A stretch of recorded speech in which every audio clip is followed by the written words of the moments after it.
Good morning guys! Happy Sunday everyone! Ayan, nagalab shout out po sa inyo lahat. Sa mga subscriber ko po, thank you so much. Thank you so much guys.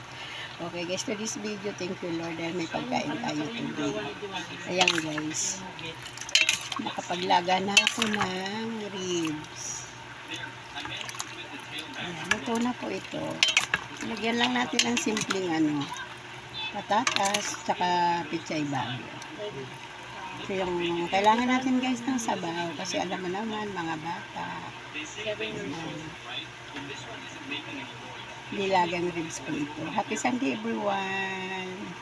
Ayan, at ito nga po dahil ayoko ng ulam yung karne, gusto ko isda guys. Ayan, nag-ano po tayo.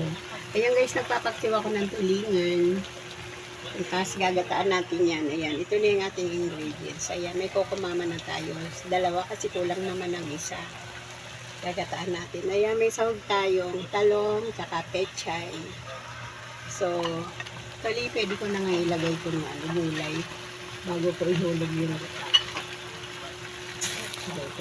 Yan na lang ako guys, magluto. Ayan, luto na kasi yung pinaksiw ko na siya. So, mamaya tingnan natin. Pakulaan muna natin siya. Ayan guys, luto na yung ating ginataang tulingan. Ang sarap po, grabe.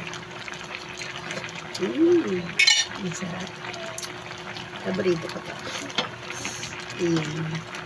Ginataang tulingan na may talong. Siguro guys, kung may natira to, ulamin din namin malay. Magdadagdag na lang ng another ulam namin gabi para sa mga bata. Ayan, ganito lang po ako guys magata.